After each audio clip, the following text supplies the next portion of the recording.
It should come as no surprise that I absolutely hate the games as a service concept. And here on this Tech Tuesday, it's a conversation that we're going to have in light of recent quarterly number reveal from EA. But it's a bigger conversation than that, because we've already had two console support stores nearly on the verge of cancellation in the last few years, which would have led a lot of people without the ability to utilize games that they actually paid for. Let's take a look at how this is profitable for the entities, the software companies, developers, whatever you want to call them in general, and how they can have some very anti-consumer practices. So on this Tech Tuesday, let's cover that. Here we go.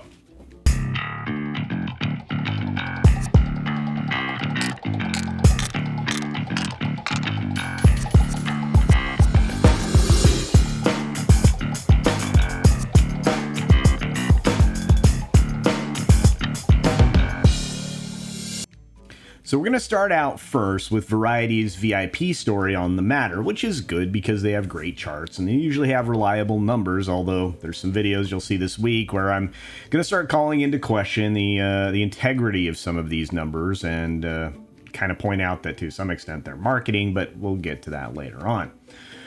From the story, EA fiscal Q1 reaction is doubling down on deep engagement. Well, what does that mean? Well, amid a summer and spring calendar sparse with major game releases, a wider supply chain crisis impacting the production of new gaming consoles, the efficacy of live services matter more than ever.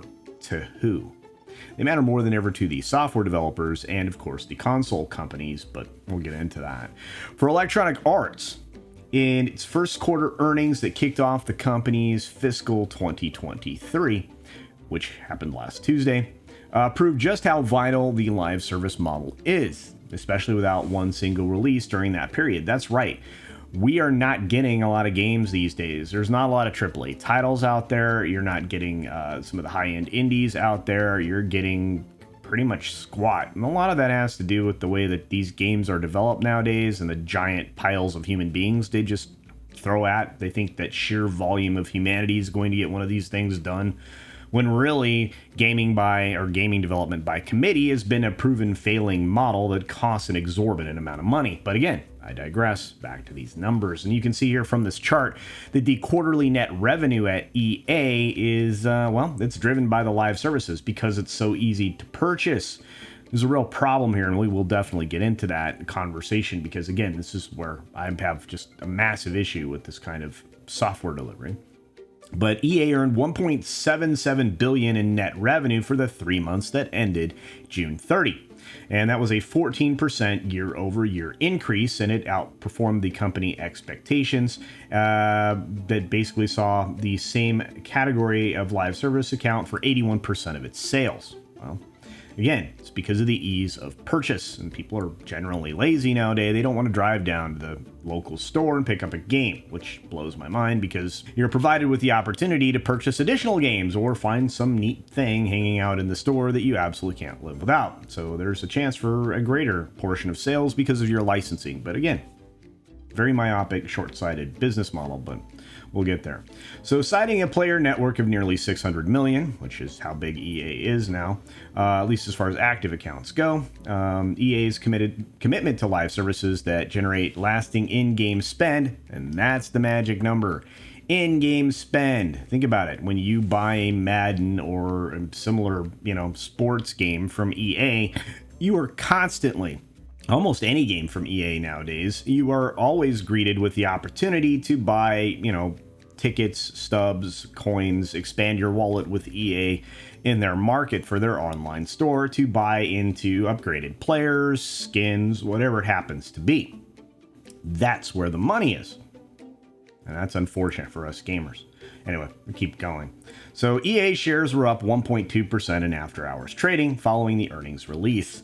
The stock started the week slightly down, with shares falling 0.27% at the close of market on Monday because they didn't anticipate this kind of return, and another 1.5% at the end of Tuesday, roughly on track with similar declines seen in the S&P 500. That's right, the tech sector has been getting hammered pretty good, and for good reason. But as you can see, their daily stock performance of major game entities kind of point towards EA being a somewhat stable investment, unlike Take-Two, right? And Activision Blizzard. So, but anyway, we'll keep going.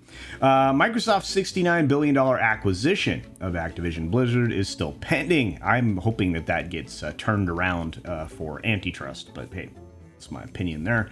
EA is set to become the largest independent entity that is purely embedded in the global games market when the deal closes, a fact that CEO Andrew Wilson acknowledged on an investor call. EA's own reported M&A prospects were brought into question. I wonder why. I don't think anybody's going to be big enough to acquire them just yet, but we'll see. With Wilson invoking rumors and speculation to dodge the question before asserting that EA is, or couldn't be, in a stronger position as a standalone company, and he's not wrong. So you look at publishing group Take-Two, it's been on the opposite end of the M&A stuff for 2022, closing its purchase of mobile games company Zynga in June, which I think was actually to their detriment, is my opinion. However, disappointing reception to remaster of the older Grand Theft Auto games and the delay of the franchise's launch of the next-gen console contributes to the company's stock trending downward in early 2022, which I agree. Of course, now they've had a little bit of a bump because they've been talking about Grand Theft Auto 6, even though that game's still at least 3 years away. Again, that's not me speculating. That's the whole industry saying it's about 3 years away. So, since Grand Theft Auto in its online mode compromised the company's cash flow, the mobile revenue generated from Zynga should help take the pressure off. Maybe. We're bumping into this thing called a recession, and I don't think that's going to help them at all. But let me separate myself from this article a little bit because, again, we are talking about games as a service. Games as a service, as you know, is a huge problem because what happens when 5, 6, 7 years down the road, you still want to play a game, but you somehow don't have the latest update. You go to the console to play the game, whatever, and the store is gone, which is what almost happened with the PS3 store, and it will be happening with the Nintendo store for DS and another version of their console here coming up at the end of 2023. So if you have one of those things, consider this. Get all of your games there, figure out a way to save them if you have anything that's a cloud game or something that's like obviously a digital purchase, because they're going to take away your ability to own the thing that you bought, which is my main problem, right? With live service gaming or live service software of any kind, you are spending piles of money, sometimes every single month, to be part of the network just to connect to the thing that you actually paid for.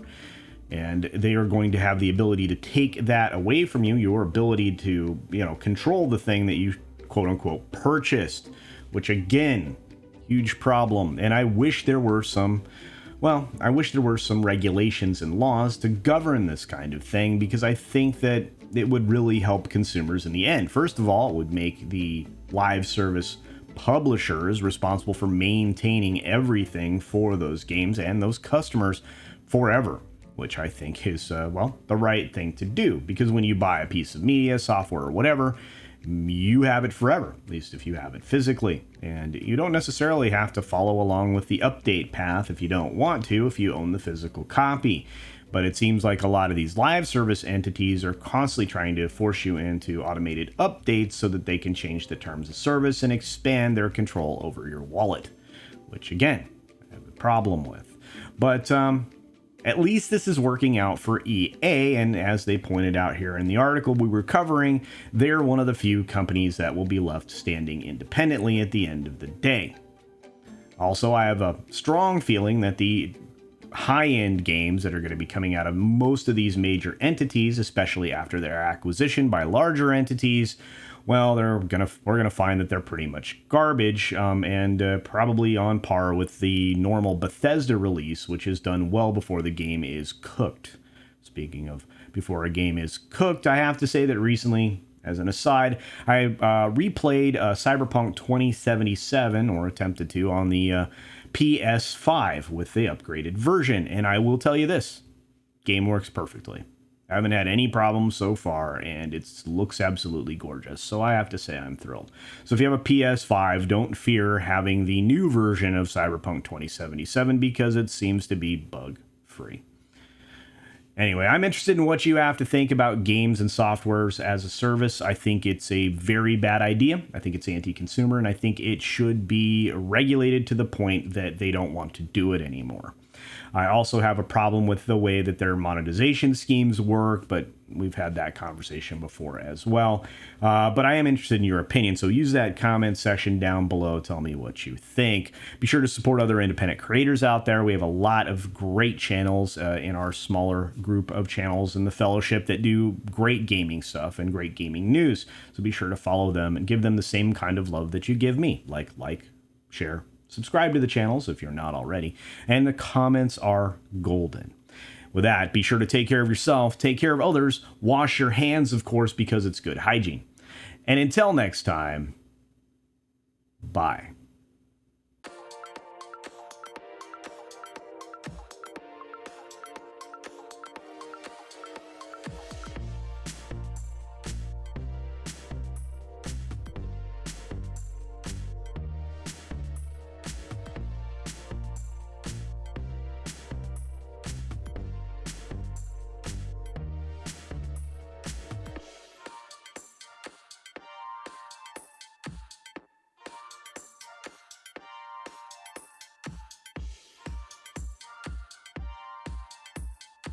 Thanks for visiting today. Be sure you're subscribed and hit that for alerts. Yay! Of course, like and share all of the videos that you can as it helps with the algorithm. Have a great day.